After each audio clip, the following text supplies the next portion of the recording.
Hi, everyone. This is Ryan Jordan. I'm accrediting in the Mexico region, and this is an overview of my research reference report. I've chosen to divide my reference guide into 6 sections. For some sections, like the record types, there'll be several subsections, but I'm going to stick with 6 sections for this short presentation.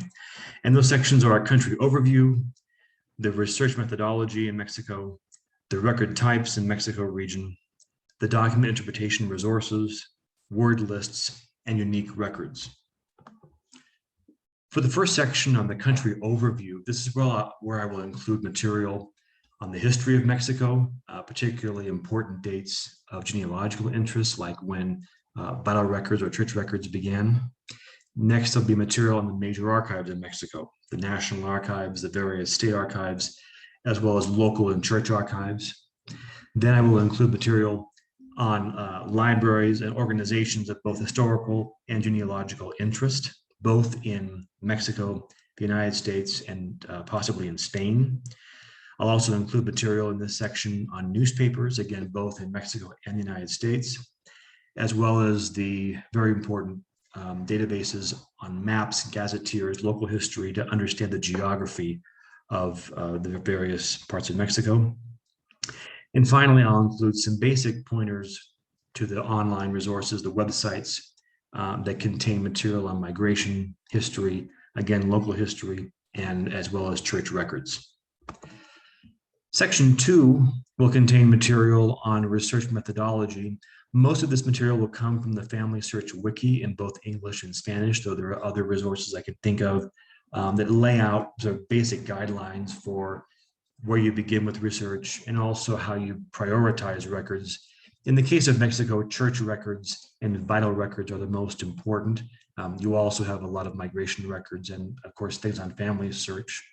But there are a wide range of other record sources that you have to understand or have to use potentially if you have an elite family that you're searching for. I'm thinking of probate records, tax lists, other kinds of archives in Spain or material from Spain, as well as court records. And finally, there are challenges to keep in mind, both with the indexing and especially with geography. Regarding geography, a family will sometimes say they're from a certain place, but they won't realize that that very small place is actually part of a much larger pueblo or parish or municipality. Sometimes a Mexican municipality can have 120 place names within that geographic unit.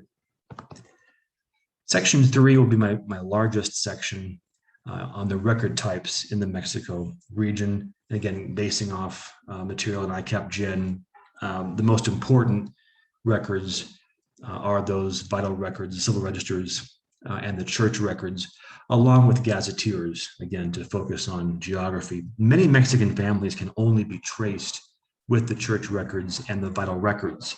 The availability and the quality of probate records, military records, local censuses, or other material that Americans might be more familiar with is actually quite limited in Mexico, or it's not well indexed or otherwise hard to access. So your vital records and your church records are the 2 most important record types in Mexico.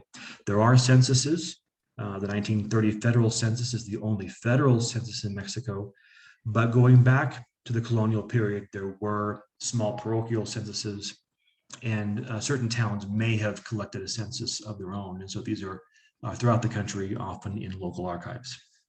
Migration records to and out of Mexico are important. Again, both the records detailing migration from Spain or Europe, as well as migration records to the United States that are often held in the US National Archives, for example, or Family Search may have these records.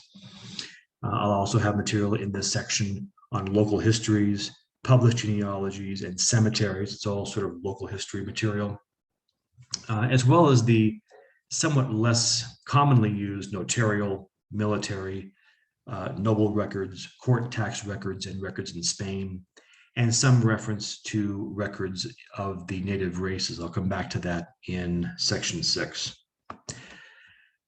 Section 4 will be my document interpretation resources. I'll focus on the must-know very well samples from ICAP-GEN from the 17th century through the early 20th century, but I will include other examples of the lesser known record types. I'll include up to 15 copies of documents, maybe more, and I'll make sure to have material on translations, transcriptions, abstractions, and extractions, and to make sure that I'm clear on how those 4 different terms are used by genealogists. Section 5 will be my word lists section. That's where I'll put difficult or strange words that are usually from the colonial period or spellings from the colonial period, as well as racial caste terminology. This is really important in colonial research, where almost every Mexican had a racial caste or a label after their surname or second name. Usually it was Español for Spanish, Mestizo for mixed race, or Indio for Indian, but there were actually about 20 or 25 of these caste terms. And it's important to understand them, especially if you suspect the family may have inherited their term. So it's a way of narrowing down a family. It's like a second surname. So it's an important component of records in the colonial and even in the 19th century. And likewise for native race terminology, whatever words might have crept into records from native tribes, in addition to having some knowledge of where tribes are, where some of their records might be. And this is also something that I'll include in my section 6 on unique records, which I'm still working on, thinking about what other records there are out there. I mentioned the native and pre-Hispanic genealogy. There were genealogies compiled by the Mayans and the Aztecs and others, and it's important to understand where those are and who's written secondary sources on those, who's translated them, etc. There also are Inquisition records. The Catholic Church kept track of heretics or people who otherwise broke Catholic law, because especially in New Spain, the Catholic Church was a civil authority. And the Inquisition records are often very important for anyone trying to conduct Jewish genealogical research in Mexico. So they're important to understand a little bit about. And other Mexico City archives, I think, will be in this section. There are some very unique archival collections on agrarian history or certain kinds of tax lists or certain regional courts that may have some, maybe of some interest for genealogists. And with that, thank you for your time.